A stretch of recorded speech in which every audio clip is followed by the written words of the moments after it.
வணக்கம் நண்பர்களே. ஸ்ரீ சக்ரா பக்தி சேனல் நேயர்கள் அனைவருக்கும் நமஸ்காரம். அற்புதமான நாள், சனிக்கிழமை 18/1/2025 தை 5. தை பிறந்து 5 நாள் ஆயிடுச்சு. 5 நாள். இந்த கீழ்நோக்கு நாள் தான் இன்னைக்கு. ஒரு சிறப்பான நிகழ்ச்சி எதுவும் ஒரு நார்மலான டே தான் இன்னைக்கு.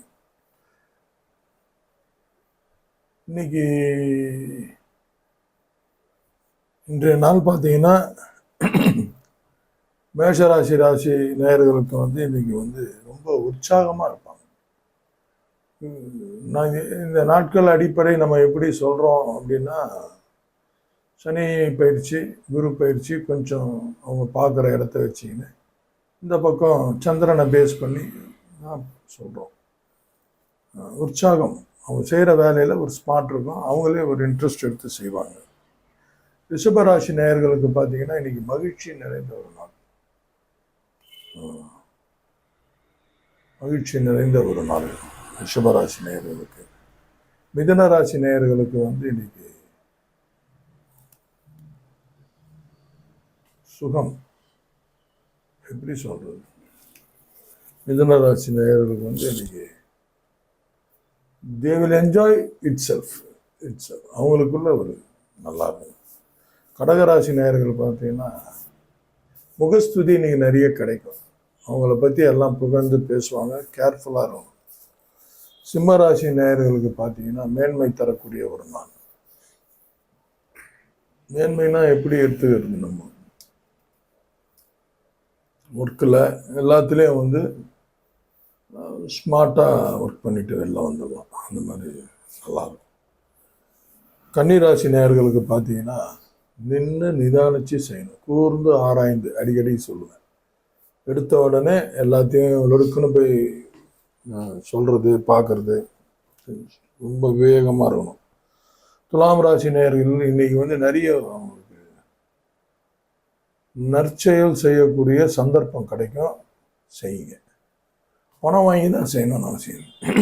நம்மளுங்க எல்லாத்தையும் பொருளாதாரத்தில் ஜாயின் பண்ணிடுறாங்க. பணம் தேவைதான், பணம் செஞ்சு ஒரு உதவி செய்கிறது. பணமே தேவையில்லை, அவங்களுக்கு நன்மை செய்யலாம். யாராவது ஒருத்தர் அவங்கள பற்றி கேட்டால் நல்ல விதமாக சொல்லலாம். அந்த மாதிரி நல்ல ஒரு விஷயத்த. விருச்சிக ராசி நேயர்களே பார்த்தீங்கன்னா தனம் வரக்கூடிய ஒரு நாள்.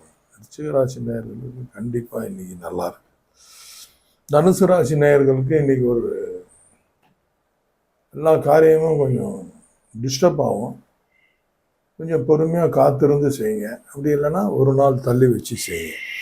மகர ராசி நேயர்களுக்கு பார்த்தீங்கன்னா இன்னைக்கு அன்பு நிறைந்த ஒரு நாள். எல்லாரும் அவங்கக்கிட்ட அன்பாக நடந்துப்பாங்க, இவங்களும் அன்பாக நடந்துப்பாங்க. கும்பராசி நேயர்களுக்கு அவங்க செய்கிற எல்லா நன்மதிப்பு கிடைக்கக்கூடிய ஒரு நாள். நன்மதிப்பு, பாராட்டு, எப்படி வேணால் எடுத்துக்கலாம். நன்மதிப்பு கிடைக்கக்கூடிய ஒரு நாள். மீனராசி நேயர்களுக்கு ஒரு ஆர்வம் கலந்த ஒரு நாள். ஒரு ஆர்வமாக எல்லா விஷயத்தையும் நீ ஒரு ஆராய்ச்சி நடக்கும். நல்லது தானே, பண்ணுங்க மீனராசி நேயர்களுக்கு. அடுத்து அதுதான் இன்றைய இது முடிஞ்சிச்சு. கரணம் பார்த்தீங்கன்னா இன்னைக்கு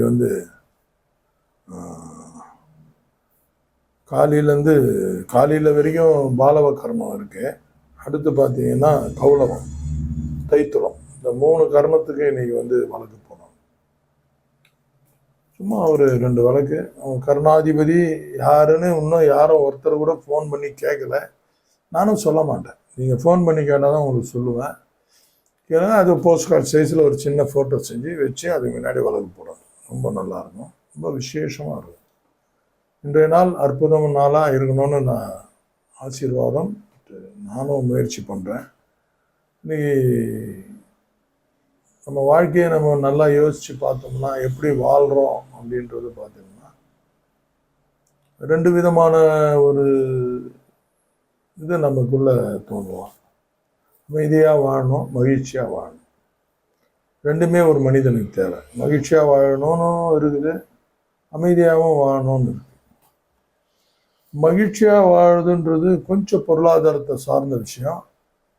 ஏன்னா அந்த மாதிரி எடுத்துன்னு வச்சுட்டாங்க. மகிழ்ச்சினாவே கொஞ்சம் காசு செலவு பண்ணணும், ஏதாவது தவறான பாதையில் போய் அதை கிடைக்க எடுத்துக்கணும், அந்த மாதிரி ஒரு செட்டிங்கை வந்து செட் பண்ணி வச்சுட்டாங்க. ஒரு அது தப்பு. மகிழ்ச்சின்றது ஒருத்தர் பிறருக்கு உதவி செஞ்சால் கூட ஒரு மகிழ்ச்சி தானே இருக்கும் அதில். அதனால் மகிழ்ச்சியாக வாழறது ஒன்றும் தப்பே கிடையாது. நான் அது தவறுன்னு கூட சொல்லலை. பிறரை சார்ந்த விஷயம் அது. அதுவும் உங்களுக்கு தேவை. அமைதியும் உங்களுக்கு தேவை. அமைதி உங்களை சார்ந்த விஷயம். அமைதியாக வாழணும்னா நீங்கள் நிகழ்காலத்தில் வாழணும், எதிர்காலத்துலேயும் வாழக்கூடாது.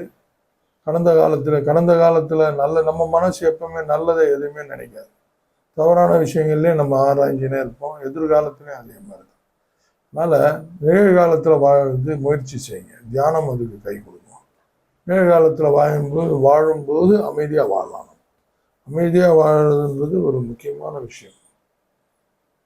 எனிவே நண்பர்களே, இன்றைய நாள் சிறப்பான ஒரு நாளாக உங்கள் எல்லாருக்கும் அமையணும். மிக்க நன்றி. தேங்க்யூ.